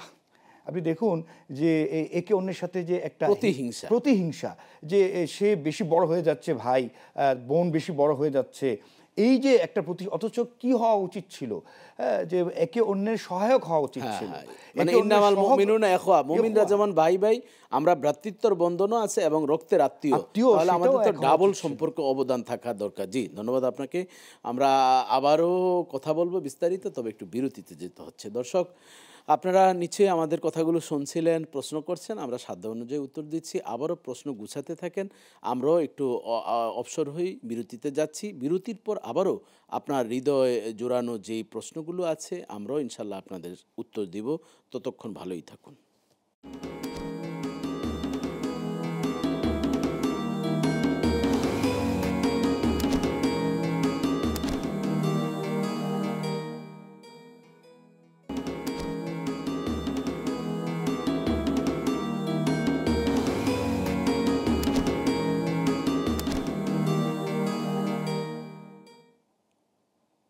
দর্শক, ফিরে এলাম বিরতির পর। আমাদের সাথে ছিলেন, আপনাদেরকে জানাচ্ছি প্রীতি শুভেচ্ছা। অবশ্যই আপনারা প্রশ্ন জুগিয়েছেন, আমরা উত্তর দিব। তবে আজকে আমাদের আলোচনার বিষয়টা আবারও স্মরণ করিয়ে দিচ্ছি, ইসলামী আত্মীয়ের অধিকার। এই বিষয়ে অথবা এর বাইরে যে কোনো বিষয়ে আপনারা প্রশ্ন করতে পারেন। জি মোহতারাম, আত্মীয়ের অধিকার নিয়ে আপনি কথা বলতে গিয়ে অনেকগুলো কথাই বলছেন, আত্মীয়ের পরিচয়, আত্মীয়ের প্রকারভেদ, এরপরে আমাদের ভিতরে আত্মীয়ের ভিতরে বন্ধন না থাকার কি কারণ বা উত্তোলনের উপায়ে কিছু বলছেন। এখন আমরা দেখি অনেক সময় আত্মার আত্মীয়কে বেশি প্রাধান্য দেওয়া হচ্ছে। যেমন ধরুন পীর মাশায়েখ, পীর মুরিদি যে সম্পর্ক আছে সেটার ক্ষেত্রে মানে বিশাল কার্টনে কার্টনে আমরা ফল ফলাদি প্রয়োজনীয় জিনিস দিই, হ্যাঁ, কিন্তু অনেক সময় মা বাবাকে আমরা অনেক দূরে সরিয়ে রাখি, আপন ভাই বোনকেও দূরে সরিয়ে রাখি। তো আত্মার আত্মীয়টা কি বেশি প্রাধান্য নাকি রক্তের আত্মীয়টা বেশি প্রাধান্য? এই সম্পর্কে আপনি খুবই গুরুত্বপূর্ণ একটি প্রশ্ন করেছেন। জি, প্রথম কথা হচ্ছে যে আত্মার আত্মীয় সেটি বলতে আসলে আমরা কি বুঝাচ্ছি। আমরা যেটা বুঝি যে এটা শায়খ, এটা আমার ওস্তাদ হতে পারে, এটা আমার কোনো বন্ধু হতে পারে। আচ্ছা, তো এখন তাকে প্রাধান্য দিচ্ছি কাকে? আমার বাবা মা, ভাই বোন, আপন, আমার আত্মীয়র চেয়ে বেশি, এটা ইসলাম কখনোই সমর্থন করে না। এটা আমার যদি শায়খ হয়, আমার যদি পীর হয়, আমার যদি ওস্তাদ হয়, তাও না। কারণ প্রথমত বাবা মাকে সবচেয়ে বেশি শ্রদ্ধা, বাবা মাকে সবচেয়ে বেশি শ্রদ্ধা, এটা রুল 1 নম্বর। এরপরে দ্বিতীয় রুলটা আমরা জানবো, তবে বিরতির পরে। বিরতির না, আমরা একটা প্রশ্ন নিতে হচ্ছে, সরি। দর্শক আসসালামু আলাইকুম, আপনাকে স্বাগতম, আপনি প্রশ্ন করুন। জি, আমি রংপুর লালমনিরহাট থেকে বলতেছি। আমার 3টি প্রশ্ন। জি আপু, প্রশ্ন করুন। সাধারণত যে দেশগ্রামে বাথরুমের পাশে ছোট্ট একটু হাউস কইরা খারাপভাবে একটা গ্যাস পাইছি, এই গ্যাসটা একটা হাত দিয়ে ধরলে শরীর কি নাপাক হবে? কি পেয়েছেন আপু? গোসল করতে হবে বাথরুমে এই পাইপটা ধরা অবস্থায়? আরেকবার প্রশ্নটা আরেকবার করুন। টয়লেটের গ্যাস পাইপ, ও আচ্ছা আচ্ছা, জি বুঝতে পেরেছি, জি হ্যাঁ টয়লেটের গ্যাস পাইপ যদি হ্যাঁ খারাপ ভাবে থাকে, ওইটা যদি হাত দিয়ে ধরি তাহলে শরীর কি নাপাক হবে? নাপাক হলে কি গোসল করতে হবে? গোসলের উল্লেখ করছি। আচ্ছা আর জি এই অবস্থায় যদি দাও, কুড়াল, বটি এগুলো ব্যবহার করি, তারপর এগুলো কি নাপাক হবে? তাহলে এগুলো কি ধুয়ে ফেলতে হবে? আচ্ছা আর আমার প্রশ্ন হচ্ছে, মাথায় প্রতিদিন শ্যাম্পু এবং শরীরে সাবান দিলে শরীর পাক হবে, না এমনি পানি দিয়ে গোসল করলে পাক হবে? আচ্ছা আর কাপড়ে প্রতিদিন ফুল পাউডার দিলে কাপড় পাক হবে, না কাপড় কয় কাঁচা দিলে কাপড় পাক হবে? এই তিনটি প্রশ্ন। জানতে চাচ্ছি। হ্যাঁ জি বোন, আমরা আপনার উত্তর দিচ্ছি, আমাদের সাথেই থাকুন। মোহতারাম, বাথরুমের বুঝতে পেরেছেন মনে হয়, যে অর্থাৎ তিনি গ্যাসের কথা বলেছেন না, বাথরুমের যে পাইপ লাইন সেখানে দুর্গন্ধ, সেখানে হয়তো ওই পাইপের ভিতরে দুর্গন্ধ বের হয়, তো সেটা দাও দিয়ে খুন্তি দিয়ে যদি তিনি ব্যবহার নাপাকি করছেন। হয়, হ্যাঁ ওটা যদি নাপাকি হয়, পরিষ্কার পানি যদি হয় তাহলে তো কোনো সমস্যা নেই। ওটা যদি নাপাকি হয় তাহলে এই যে আপনারা কি বলছেন উনি দাও বা বটি বা বা এরকম দাও, কোনো বটি কিছু ইত্যাদি কোনো ব্যবহার উপকরণ ব্যবহার করে ওই নাপাকির সাথে লেগে যায়, তাহলে অবশ্যই সেগুলোকে পরিষ্কার করতে হবে। আর ওনার শরীরের সাথে লেগে গেলে অবশ্যই তাকে পবিত্র করতে হবে এবং প্রয়োজনে তিনি উজু করে নেওয়াটাই উত্তম। কারণ তিনি যেহেতু নাজাসাত লেগেছে, হ্যাঁ, এটি পবিত্র, নতুন করে পবিত্র হওয়া, উজু না করলেও হবে, কিন্তু মাকরু। তবে দুর্গন্ধ শরীরে বলেছেন গোসল করা লাগবে কিনা, কিন্তু না, ইন কুনতুম জুনুবান ফাত্তাহহারু, যদি জুনুব অবস্থা অর্থাৎ নাপাক অবস্থা হয় তখনই কিন্তু সে গোসল করবে। অর্থাৎ উজু নষ্ট হয় তো কয়েকটা কারণ, প্রস্রাব পায়খানার রাস্তা দিয়ে কিছু বের হয়, এই ধরনের যদি হয়, কিন্তু নাপাকি লেগে থাকলে এটা অবশ্যই তাকে পরিষ্কার করে নামাজ পড়তে পারবে, কিন্তু উজুটা যদি করে তাহলে ভালো, না হলে এটা মাকরুর কারণ। আমরা আরো বাকি দুটি প্রশ্নের উত্তর দিব, তো আরেকটি ফোন নিতে হচ্ছে। আসসালামু আলাইকুম দর্শক, আমরা আপনাদের সাথে আছি, আপনি অবশ্যই আমাদের সাথে আছেন, প্রশ্ন করুন। জি, আপনি আমাদেরকে শুনতে পাচ্ছেন? হ্যাঁ, শুনতে পাচ্ছি। আসসালামু আলাইকুম। জি ওয়ালাইকুম আসসালাম আহমদুল্লাহ। জি আপু, প্রশ্ন করুন। আমার প্রশ্ন হচ্ছে, আমি নামাজ পড়ি তখন অনিচ্ছাকৃত আঙ্গুল ফুটে যায়, তো আমি তার জন্য খুব আপসেট। তো আঙ্গুল ফুটে গেলে তো নামাজ হয় না, আর আমি ইচ্ছাকৃত আঙ্গুল ফুটাই না, ইদানিং এই সমস্যাটা দেখা দিচ্ছে। আচ্ছা, আমার ওঠার সময় বসার সময় পার আঙ্গুল ফুটে যায় বা হাতে শব্দ হয় মোটর, তার জন্য খুব আমি আপসেট। তো তাতে আমার নামাজ হয় কিনা। আমার দ্বিতীয় প্রশ্ন হচ্ছে যে, আমার আম্মু আমাদের বাসায় বেড়াতে আসে, 4-5 দিনের মতো থাকে, তো এখন কি সে কসরে নামাজ পড়বে? সেকে মানে জোহরে 2 রাকাত, ইশারে 2 রাকাত, শুধু এরকম এই নামাজ 2 রাকাতই পড়বে শুধু? কত দূর থেকে এসেছেন? হ্যাঁ, কত দূর থেকে আপনার আম্মু, কত দূর থেকে এসেছেন? বাকেরগঞ্জ থেকে পিরোজপুর। বাকেরগঞ্জ থেকে ফিরোজপুর, এটা কি 48 মাইল 50 মাইল হয়? সেটা আমি বলতে পারবো না। আচ্ছা, আমরা সফরের যে বিধানগুলো সেটি আমরা আপনাকে বলবো। আপু, আর কি কোনো প্রশ্ন আছে? হ্যাঁ, আমার আরেকটা প্রশ্ন একটু বড়, শোনা যাবে? বেশি বড় হলে আমাদের মনে একটু ঘাটতি হচ্ছে, অন্যরা লাইনে আছেন, তো এই দুটি আপনার বলি, আমাদের 4টি প্রশ্ন জমা হয়েছে। ও আচ্ছা, একটু বলি। আচ্ছা, সংক্ষেপে বলুন। ও, আমার হাজবেন্ড তো মানে আমার ছোটবেলা থেকে এক জায়গায় লালিত পালিত হয়েছে, বুঝছেন, তো সেখানে বড় হয়েছে পর তার যে বাবা ছিল সে মারা গেছে, তো তার 4 লক্ষ টাকা ঋণ ছিল। তো আমার হাজবেন্ড, তার যে মা, সে দেবে না। তো সে বলছে যে মারা গেছে তার ঋণ কেন দেবো? তো তারপরে যে মা, যাকে মা ডাকতো, তো তারপরে তাকে বাড়ি সহ 5% জায়গা লিখে দিছে। তো আমার হাজবেন্ড করছে কি, সেই 5% জায়গা বিক্রি করে তার যাকে যে পাচ্ছে সে বাবা তার ঋণ শোধ করে দিচ্ছে। তাতে আমার আমার হাজবেন্ডের বাবা, আমার কোনো রাগ নাই, আমি তাতে হ্যাপি যে ঋণ মুক্তি। আমাদের কোনো জায়গা জমি সম্পত্তি কিচ্ছু নাই, শুধু আমার হাজবেন্ড একটু তাকিয়ে আছে। তাতে আমার সন্তানের হক নষ্ট হয়েছে কিনা, তাতে আমার হাজবেন্ডের পাপ হয়েছে কিনা, তো সেই প্রশ্নটা জানা। আচ্ছা জীবন, আপনি আপনার স্বামীর উপরে সন্তুষ্ট থাকবেন, এটি আমরা কামনা করছি। জি মোহতারাম, ওই যে আমরা তো বাথরুমের যে প্রশ্নের উত্তর দিলাম, মাথায় শ্যাম্পু দিলে মাথা পরিষ্কার বা পবিত্র, আমরা তো জানি শ্যাম্পু দিলে এটা পরিষ্কার হয়, আর মাথা তো অপবিত্রতার এমন কোনো নেই। যদি নাজাসাত কিছু লাগে সেটি পানি দিয়ে ধুতো করলো হয়ে যাবে। তিনি কি শ্যাম্পু বিষয়ে প্রশ্ন যদি করে থাকেন, আর শ্যাম্পু এমন যদি কেমিক্যাল ব্যবহার হয় যেটা শরিয়া অ্যালাউ করে না, তাহলে সেই শ্যাম্পু ব্যবহার করা যাবে। আমরা চেষ্টা করব হালাল, যেটি এখন ইদানিং কিন্তু মোতারামিগুলো বের হচ্ছে, অর্থাৎ যেগুলো ওই যে শুকুরের চর্বি আমরা শুনতে পাই, এই জন্য সেটা আমরা দেখে হালাল বা বুঝারও সিস্টেম আছে, সেটা আমরা করব। আর কাপড় যদি ধৌত করে সাবান দিয়ে, তাহলে সেটা কি পবিত্র হবে কিনা?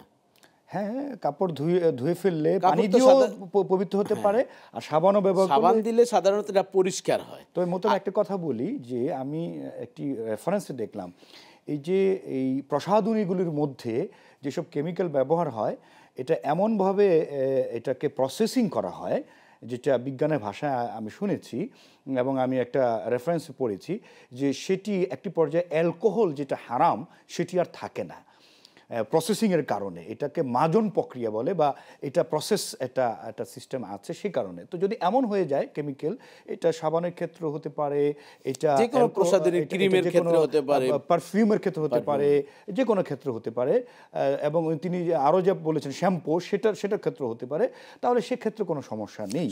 তবে গাজন প্রক্রিয়ার মাধ্যমে কিন্তু সেটি প্রসেস হয়ে যেয়ে সেটা আর অ্যালকোহল থাকে না। যদি থাকে তবে তাহলে হারাম হবে। পারফিউমের অনেকগুলো এখনো কিন্তু অ্যালকোহল মুক্ত আছে, আবার যুক্ত আছে, লেখাই থাকে ওটার গায়ে। আর কাপড়ের যে মশলাটি সেটি আমরা বলবো বিসমিল্লাহ বলে যদি কাপড়টা ধৌত করে তাহলে সেটা পবিত্র হয়ে যায়। একটা হচ্ছে পরিষ্কার আর পবিত্রতার ভিতরে দেয়ার আর ফার ডিফারেন্স। একটি হচ্ছে একটা কাপড় আপনি নিচ্ছেন, সেখানে বিসমিল্লাহ বললে ধৌত করে নামাজ পড়লে হবে, কিন্তু আপনি বিসমিল্লাহ বললেন না, সেটা পরিষ্কার হবে কিন্তু পবিত্রতা প্রশ্নবিদ্ধ থাকে। আচ্ছা, এই বোন নামাজে বা বিভিন্ন সময় ওনার নামাজের ভিতরে আঙ্গুল অটো সিস্টেমে ফুটে, অর্থাৎ এগুলোকে মুদ্রা রোগ বলা হয়। যেমন দেখবেন অনেক মানুষ আছে নাক খোটে, কান খোটে, আবার এই পা নাড়ে, এভাবে অনেক ধরনের এগুলো একটা মুদ্রা রোগ। অনেকে নামাজের ভিতরে আঙ্গুল ফুটে, এই ধরনের নামাজের ভিতরে যে এমন কাজ যদি করা যেটা বোঝা যায় যে সে নামাজে নয়, তাহলে কিন্তু নামাজ নষ্ট হয়ে যাবে। অর্থাৎ নামাজের ভিতরে কাদাফলাল মুমিনুনা আল্লাযিনা হুম ফি সলাতিহিম খাশিউন, যে মনোযোগ সহকারে নামাজ পড়লেই কিন্তু সফলতা হবে।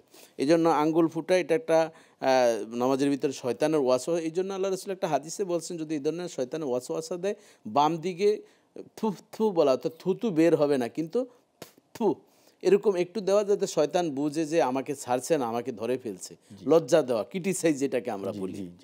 আচ্ছা, সফরের বিধানটা যদি বলতেন।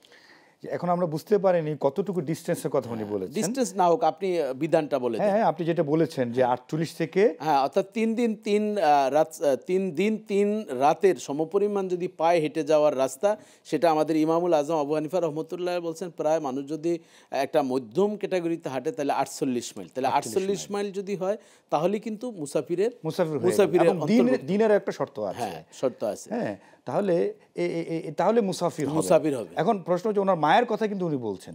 এখন বোঝা যাচ্ছে যে ওনার মা ওনার বাড়িতে থাকেন, তিনি তার মেয়ের বাড়িতে বেড়াতে এসছেন। যদি ওই সময় এবং ওই দিন শর্ত যদি পূরণ করে তাহলে উনি মুসাফির হবে, অবশ্যই মুসাফির হবে। আর না হয় তাকে, আর যদি ওইটা ডিস্টেন্সটা যদি না হয় এই 48 মিনিট, এটা স্বাভাবিকভাবে আমরা কিন্তু এই জিপিএস চালু করলে কিন্তু এখন দেখতে পাই দূরত্ব কোথায় থেকে কোথায়, তখন উনি মুকিম থাকেন। আবার যদি কেউ কোথাও 15 দিনের বেশি থাকার চিন্তা করেন, 15 দিন যদি হয়ে যায় সে কিন্তু মুকিম হয়ে যায়, এবং নিজের বাড়িতে যদি সে যায় তখন সে অবশ্যই মুকিম হয়ে যাবে। এই জন্য সেই বিধানগুলো আমাদের অবশ্যই বুঝতে হবে। তবে এখানে আরেকটি বিষয় উল্লেখ্য যে আমরা যখন কসরে থাকব, মানে মুসাফির অবস্থায় যে কসর যখন করব, এটা করা উচিত অবশ্যই, কারণ আল্লাহ তাআলা এটা তো আল্লাহরই বিধান। আমরা অনেকেই আছি যে হয়তো সফরে কষ্ট হচ্ছে, কিন্তু তারপরও পুরো সালাত সবটুকু নফল আদায় করার চেষ্টা করি, কিন্তু ফরজ নামাজগুলো অবশ্যই আমাদের 2 রাকাত পড়তে হবে। আচ্ছা, বোন যে ফোন করেছেন, ওনার যে বাবা, ওনার হাজব্যান্ডের যে বাবা ছিলেন তিনি ইন্তেকাল করেছেন, 4 লক্ষ টাকা ঋণ ছিল। পরবর্তীতে হয়তো বিবাহ করেছেন ওই ওনার স্বামীর বাবা, কিন্তু ঋণ পরিশোধ করেন। পরবর্তীতে 5% জায়গা পেয়েছেন, সে বিক্রি করে বাবার ঋণ পরিশোধ করেছে। এমন সেটা আলোকিত সন্তান, ভালো সন্তান, এই জন্য আমরা অবশ্যই ওই সন্তানকে দোয়া করব। আর বোনকে বলবো আপনি অবশ্যই ভাগ্যবান একজন স্বামী পেয়েছেন, আপনার সন্তানের হক নষ্ট হবে না ইনশাল্লাহ। ধন্যবাদ আপনাকে, চমৎকার আপনি আলোচনা করেছেন। আবার সুযোগ হলে আমরা ইনশাল্লাহ আবারও আপনাকে আনবো। ধন্যবাদ। এতক্ষণ পর্যন্ত আমাদের সাথে ছিলেন আপনারা যারা দেখছেন, সকলকে দোয়া করছি। আগামী শুক্রবার একই সময় নতুন অতিথি এবং ভিন্ন একটি বিষয় নিয়ে উপস্থিত থাকবো। আল্লাহ তাআলা আপনাদেরকে ভালো রাখুন, সুস্থ রাখুন, এই প্রত্যাশায় বিদায় নিচ্ছি। আসসালামু আলাইকুম ওয়া রাহমাতুল্লাহ।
দর্শক, ফিরে এলাম বিরতির পর। আমাদের সাথে ছিলেন, আপনাদেরকে জানাচ্ছি প্রীতি শুভেচ্ছা। অবশ্যই আপনারা প্রশ্ন জুগিয়েছেন, আমরা উত্তর দিব। তবে আজকে আমাদের আলোচনার বিষয়টা আবারও স্মরণ করিয়ে দিচ্ছি, ইসলামী আত্মীয়ের অধিকার। এই বিষয়ে অথবা এর বাইরে যে কোনো বিষয়ে আপনারা প্রশ্ন করতে পারেন। জি মোহতারাম, আত্মীয়ের অধিকার নিয়ে আপনি কথা বলতে গিয়ে অনেকগুলো কথাই বলছেন। আত্মীয়ের পরিচয়, আত্মীয়ের প্রকারভেদ, এরপরে আমাদের ভিতরে আত্মীয়ের ভিতরে বন্ধন না থাকার কী কারণ বা উত্তোলনের উপায়ে কিছু বলছেন। এখন আমরা দেখি অনেক সময় আত্মার আত্মীয়কে বেশি প্রাধান্য দেওয়া হচ্ছে। যেমন ধরুন পীর মাশায়েখ, পীর মুরিদি যে সম্পর্ক আছে সেটার ক্ষেত্রে মানে বিশাল কার্টনে কার্টনে আমরা ফল ফলাদি প্রয়োজনীয় জিনিস দিই, হ্যাঁ, কিন্তু অনেক সময় মা বাবাকে আমরা অনেক দূরে সরিয়ে রাখি, আপন ভাই বোনকেও দূরে সরিয়ে রাখি। তো আত্মার আত্মীয়টা কি বেশি প্রাধান্য নাকি রক্তের আত্মীয়টা বেশি প্রাধান্য? এ আপনি সম্পর্কে খুবই গুরুত্বপূর্ণ একটি প্রশ্ন করেছেন। জি। প্রথম কথা হচ্ছে যে আত্মার আত্মীয় যেটি, সেটি বলতে আসলে আমরা কি বুঝাচ্ছি? আমরা যেটা বুঝি যে এটা শায়খ, এটা আমার ওস্তাদ হতে পারে, এটা আমার কোনো বন্ধু হতে পারে। আচ্ছা। তো এখন তাকে প্রাধান্য দিচ্ছি কাকে? আমার বাবা মা, ভাই বোন, আপন, আমার আত্মীয়র চেয়ে বেশি, এটা ইসলাম কখনোই সমর্থন করে না। এটা আমার যদি শায়খ হয়, আমার যদি পীর হয়, আমার যদি ওস্তাদ হয়, তাও না। কারণ প্রথমত বাবা মাকে সবচেয়ে বেশি শ্রদ্ধা, বাবা মাকে সবচেয়ে বেশি শ্রদ্ধা, এটা রুল 1 নাম্বার 1। এরপরে দ্বিতীয় রুলটা আমরা জানবো, তবে বিরতির পরে। বিরতির না, আমরা একটা প্রশ্ন নিতে হচ্ছে। সরি দর্শক, আসসালামু আলাইকুম, আপনাকে স্বাগতম, আপনি প্রশ্ন করুন। জি আমি রংপুর লালমনিরহাট থেকে বলতেছি। আমার 3টি প্রশ্ন। জি আপু, প্রশ্ন করুন। সাধারণত যে দেশ গ্রামে বাথরুম দেই, বাথরুমের পাশে ছোট্ট একটু হাউস কইরা খারাপ ভাবে একটা গ্যাস পাইছি। এই গ্যাসটা একটা হাত দিয়ে ধরলে শরীর কি নাপাক হবে? কি পেয়েছেন আপু? গোসল করতে হবে বাথরুমে? এই পাইপটা ধরা অবস্থায়। আরেকবার প্রশ্নটা আরেকবার করুন। টয়লেটের গ্যাস পাইপ। ও আচ্ছা আচ্ছা, জি বুঝতে পেরেছি। জি হ্যাঁ, টয়লেটের গ্যাস পাইপ যদি হ্যাঁ খারাপ ভাবে থাকে, ওইটা যদি হাত দিয়ে ধরি তাহলে শরীর কি নাপাক হবে? নাপাক হলে কি গোসল করতে হবে? গোসলের উল্লেখ করছি। আচ্ছা। আর জি, এই অবস্থায় যদি দাও, কুড়াল, বটি এগুলো ব্যবহার করি, তারপর এগুলো কি নাপাক হবে? তাহলে এগুলো কি ধুয়ে ফেলতে হবে? আচ্ছা। আর একটা প্রশ্ন হচ্ছে, মাথায় প্রতিদিন শ্যাম্পু এবং শরীরে সাবান দিলে শরীর পাক হবে, না এমনি পানি দিয়ে গোসল করলে পাক হবে? আচ্ছা। আর কাপড়ে প্রতিদিন হুইল পাউডার দিলে কাপড় পাক হবে, না কাপড় পয় কাঁচা দিলে কাপড় পাক হবে? এই 3টি প্রশ্ন। জানতে চাচ্ছি। হ্যাঁ জি বোন, আমরা আপনার উত্তর দিচ্ছি, আমাদের সাথেই থাকুন।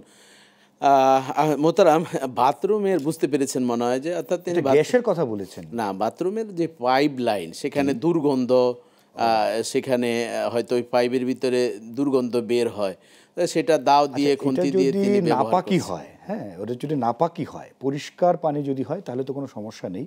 ওটা যদি নাপাকি হয় তাহলে এই যে আপনারা কি বলছেন, উনি দাও বা বটি বা এরকম কোনো বডি কিছু, ইত্যাদি কোনো ব্যবহার উপকরণ ব্যবহার করে ওই নাপাকির সাথে লেগে যায়, তাহলে অবশ্যই সেগুলোকে পবিত্র করতে, পরিষ্কার করতে হবে। আর ওনার শরীরের সাথে লেগে গেলে অবশ্যই তাকে পবিত্র করতে হবে এবং প্রয়োজনে তিনি উজু করে নেওয়াটাই উত্তম।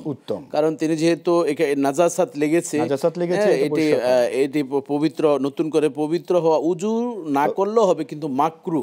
তবে দুর্গন্ধ শরীরে বলেছেন গোসল করা লাগবে কিনা, না, ইন কুনতুম জুনুবান ফাত্তাহহারু, যদি জুনুব অবস্থা অর্থাৎ নাপাক অবস্থা হয় তখনই কিন্তু সে গোসল করবে। অর্থাৎ উজু নষ্ট হয় তো কয়েকটা কারণ, প্রস্রাব পায়খানার রাস্তা দিয়ে কিছু বের হয়, এই ধরনের যদি হয়, কিন্তু নাপাকি লেগে থাকলে এটা অবশ্যই তাকে পরিষ্কার করে নামাজ পড়তে পারবে, কিন্তু উজুটা যদি করে তাহলে ভালো, না হলে এটা মাকরুর কারণ। আমরা আরো বাকি 2টি প্রশ্নের উত্তর দিব, তো আরেকটি ফোন নিতে হচ্ছে। আসসালামু আলাইকুম দর্শক, আমরা আপনাদের সাথে আছি, আপনি অবশ্যই আমাদের সাথে আছেন, প্রশ্ন করুন।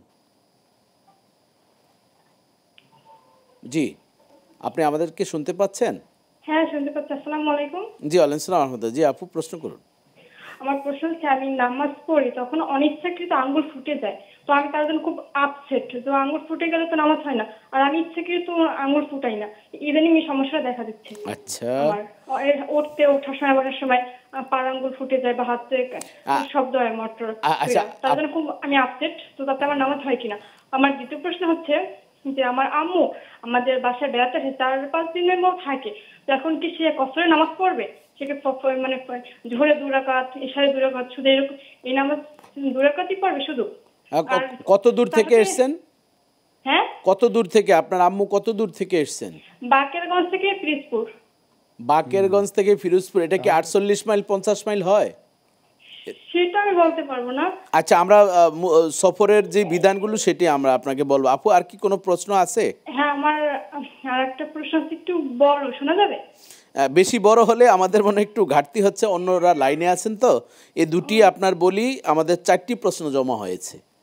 ও আচ্ছা, একটু বলি। আচ্ছা, সংক্ষেপে বলুন। ও, আমার হাজবেন্ড তো মানে আমার ছোটবেলা থেকে এক জায়গায় লালিত পালিত হয়েছে, বুঝছেন? তো সেখানে বড় হয়েছে পর তার যে বাবা ছিল সে মারা গেছে, তো তার 4 লক্ষ টাকা ঋণ ছিল।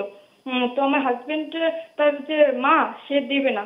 তো সে বলছে যে যে মারা গেছে তার ঋণ কেন দেবো?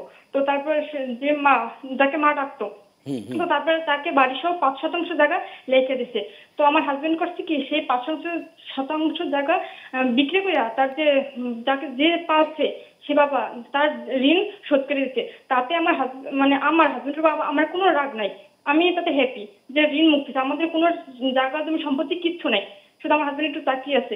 তাতে তাতে আমার সন্তানের হক নষ্ট হয়েছে কিনা, তাতে আমার হাজবেন্ডের পাপ হয়েছে কিনা, তো সেই প্রশ্নটা জানার। আচ্ছা জীবন, আপনি আপনার স্বামীর উপরে সন্তুষ্ট থাকবেন, এটি আমরা কামনা করছি। জি মোহতারাম, ওই যে আমরা তো বাথরুমের যে প্রশ্নের উত্তর দিলাম, মাথায় শ্যাম্পু দিলে মাথা পরিষ্কার বা পবিত্র, আমরা তো জানি শ্যাম্পু দিলে এটা পরিষ্কার হয়, আর মাথা তো অপবিত্রতার এমন কোনো নেই। যদি নাজাসাত কিছু লাগে সেটি পানি দিয়ে ধুত করলো হয়ে যাবে। তিনি কি শ্যাম্পু বিষয়ে প্রশ্ন যদি করে থাকেন, আর শ্যাম্পু এমন যদি কেমিক্যাল ব্যবহার হয় যেটা শরিয়া অ্যালাউ করে না, তাহলে সেই শ্যাম্পু ব্যবহার করা যাবে। আমরা চেষ্টা করব হালাল, যেটি এখন ইদানিং কিন্তু মোহতারাম বের হচ্ছে, অর্থাৎ যেগুলো ওই যে শুকুরের চর্বি আমরা শুনতে পাই, এই জন্য সেটা আমরা দেখে হালাল বা বুঝারও সিস্টেম আছে, সেটা আমরা করব। আর কাপড় যদি ধৌত করে সাবান দিয়ে, তাহলে সেটা কি পবিত্র হবে কিনা? হ্যাঁ, কাপড় ধুয়ে ফেললে পানি দিয়েও পবিত্র হতে পারে, আর সাবানও ব্যবহার করলে, সাবান দিলে সাধারণত এটা পরিষ্কার হয়। তো মোহতারাম একটা কথা বলি, যে আমি একটি রেফারেন্সে দেখলাম, এই যে এই প্রসাধনীগুলির মধ্যে যেসব কেমিক্যাল ব্যবহার হয়, এটা এমনভাবে এটাকে প্রসেসিং করা হয়, যেটা বিজ্ঞানের ভাষায় আমি শুনেছি এবং আমি একটা রেফারেন্সে পড়েছি, যে সেটি একটি পর্যায়ে অ্যালকোহল যেটা হারাম সেটি আর থাকে না প্রসেসিংয়ের কারণে। এটাকে মাজন প্রক্রিয়া বলে, বা এটা প্রসেস একটা সিস্টেম আছে সে কারণে। তো যদি এমন হয়ে যায় কেমিক্যাল, এটা সাবানের ক্ষেত্রে হতে পারে, এটা যে কোনো প্রসাধনী ক্রিমের ক্ষেত্রে হতে পারে, পারফিউমের ক্ষেত্রে হতে পারে, যে কোনো ক্ষেত্রে হতে পারে, এবং তিনি আরও যা বলেছেন শ্যাম্পু, সেটার ক্ষেত্রে হতে পারে, তাহলে সেক্ষেত্রে কোনো সমস্যা নেই। তবে মাজন প্রক্রিয়ার মাধ্যমে কিন্তু সেটি প্রসেস হয়ে যেয়ে সেটা আর অ্যালকোহল থাকে না। যদি থাকে তবে হারাম হবে। পারফিউমের অনেকগুলো এখনো কিন্তু অ্যালকোহল মুক্ত আছে, আবার যুক্ত আছে, লেখাই থাকে ওটার গায়ে। আর কাপড়ের যে মশালাটি, সেটি আমরা বলবো বিসমিল্লাহ বলে যদি কাপড়টা ধৌত করে, তাহলে সেটা পবিত্র হয়ে যায়। একটা হচ্ছে পরিষ্কার আর পবিত্রতার ভিতরে দেয়ার আর ফার ডিফারেন্স। একটি হচ্ছে একটা কাপড় আপনি নিচ্ছেন, সেখানে বিসমিল্লাহ বলে ধৌত করে নামাজ পড়লে হবে, কিন্তু আপনি বিসমিল্লাহ বললেন না, সেটা পরিষ্কার হবে কিন্তু পবিত্রতা প্রশ্নবিদ্ধ থাকে। আচ্ছা, এই বোন নামাজে বা বিভিন্ন সময় ওনার নামাজের ভিতরে আঙ্গুল অটো সিস্টেমে ফুটে, অর্থাৎ এগুলোকে মুদ্রা রোগ বলা হয়। যেমন দেখবেন অনেক মানুষ আছে নাক খোটে, কান খোটে, আবার এই পা নাড়ে, এইভাবে অনেক ধরনের এগুলো একটা মুদ্রা রোগ। অনেকে নামাজের ভিতরে আঙ্গুল ফুটে, এই ধরনের নামাজের ভিতরে যে এমন কাজ যদি করা যেটা বোঝা যায় যে সে নামাজের নয়, তাহলে কিন্তু নামাজ নষ্ট হয়ে যাবে। অর্থাৎ নামাজের ভিতরে কাদাফলাল মুমিনুনা আল্লাযিনা হুম ফি সলাতিহিম খাশিউন, যে মনোযোগ সহকারে নামাজ পড়লেই কিন্তু সফলতা হবে। এই জন্য আঙ্গুল ফুটা এটা একটা নামাজের ভিতরে শয়তানের ওয়াসওয়াসা। এই জন্য আল্লাহ রাসূল একটা হাদিসে বলছেন, যদি এই ধরনের শয়তানের ওয়াসওয়াসা দেয়, বাম দিকে থু থু বলা, অর্থাৎ থুতু বের হবে না, কিন্তু থু এরকম একটু দেওয়া, যাতে শয়তান বুঝে যে আমাকে ছাড়ছে না, আমাকে ধরে ফেলছে, লজ্জা দেওয়া, ক্রিটিসাইজ যেটাকে আমরা বলি। আচ্ছা, সফরের বিধানটা যদি বলতেন। এখন আমরা বুঝতে পারিনি কতটুকু ডিস্টেন্সের কথা উনি বলেছেন। ডিস্টেন্স না হোক, আপনি বিধানটা বলে দেন। হ্যাঁ, আপনি যেটা বলেছেন যে 48 থেকে, হ্যাঁ, অর্থাৎ 3 দিন 3 রাতের সমপরিমাণ যদি পায়ে হেঁটে যাওয়ার রাস্তা, সেটা আমাদের ইমামুল আজম আবু হানিফা রহমতুল্লাহ বলছেন, প্রায় মানুষ যদি একটা মধ্যম ক্যাটাগরিতে হাঁটে তাহলে 48 মাইল। তাহলে 48 মাইল যদি হয়, তাহলে কিন্তু মুসাফিরের দিনের একটা শর্ত আছে। হ্যাঁ, শর্ত আছে। হ্যাঁ, তাহলে তাহলে মুসাফির মুসাফির হবে। এখন প্রশ্ন হচ্ছে ওনার মায়ের কথা কিন্তু উনি বলছেন, এখন বোঝা যাচ্ছে যে ওনার মা এমন ওনার বাড়িতে থাকেন, তিনি তার মেয়ের বাড়িতে বেড়াতে এসেছেন, যদি ওই সময় এবং ওই দিন শর্ত যদি পূরণ করে তাহলে উনি মুসাফির হবে, অবশ্যই মুসাফির হবে। আর না হয় তাকে, আর যদি ওইটা ডিসটেন্সটা যদি না হয় এই 48 মিনিট, এটা স্বাভাবিকভাবে আমরা কিন্তু এই জিপিএস চালু করলে কিন্তু এখন দেখতে পাই দূরত্ব কোথায় থেকে কোথায়, তখন উনি মুকিম থাকবেন। আবার যদি কেউ কোথাও 15 দিনের বেশি থাকার চিন্তা করেন, 15 দিন যদি হয়ে যায় সে কিন্তু মুকিম হয়ে যায়, এবং নিজের বাড়িতে যদি সে যায় তখন সে অবশ্যই মুকিম হয়ে যাবে। এই জন্য সেই বিধানগুলো আমাদের অবশ্যই বুঝতে হবে। তবে এখানে আরেকটি বিষয় উল্লেখ্য যে আমরা যখন কসরে থাকবো, মানে মুসাফির অবস্থায় যে কসর যখন করব, এটা করা উচিত অবশ্যই, কারণ আল্লাহ তাআলা, এটা তো আল্লাহরই বিধান। আমরা অনেকেই আছি যে হয়তো সফরে কষ্ট হচ্ছে, কিন্তু তারপরও পুরো সালাত সবটুকু নফল আদায় করার চেষ্টা করি, কিন্তু ফরজ নামাজগুলো অবশ্যই আমাদের 2 রাকাত পড়তে হবে। আচ্ছা, বোন যে ফোন করেছেন, ওনার যে বাবা, ওনার হাজব্যান্ডের যে বাবা ছিলেন তিনি ইন্তেকাল করেছেন, 4 লক্ষ টাকা ঋণ ছিল, পরবর্তীতে হয়তো বিবাহ করেছেন ওই ওনার স্বামীর বাবা, কিন্তু ঋণ পরিশোধ করেন, পরবর্তীতে 5% জায়গা পেয়েছেন, সে বিক্রি করে বাবার ঋণ পরিশোধ করেছে। এমন সেটা আলোকিত সন্তান, ভালো সন্তান, এই জন্য আমরা অবশ্যই ওই সন্তানকে দোয়া করব। আর বোনকে বলবো আপনি অবশ্যই ভাগ্যবান একজন স্বামী পেয়েছেন, আপনার সন্তানের হক নষ্ট হবে না ইনশাল্লাহ। ধন্যবাদ আপনাকে, চমৎকার আপনি আলোচনা করেছেন। আবার সুযোগ হলে আমরা ইনশাল্লাহ আবারও আপনাকে আনবো। ধন্যবাদ। এতক্ষণ পর্যন্ত আমাদের সাথে ছিলেন। আপনারা যারা দেখছেন সকলকে দোয়া করছি, আগামী শুক্রবার একই সময় নতুন অতিথি এবং ভিন্ন একটি বিষয় নিয়ে উপস্থিত থাকব। আল্লাহ তাআলা আপনাদেরকে ভালো রাখুন, সুস্থ রাখুন, এই প্রত্যাশায় বিদায় নিচ্ছি। আসসালামু আলাইকুম ওয়া রাহমাতুল্লাহ।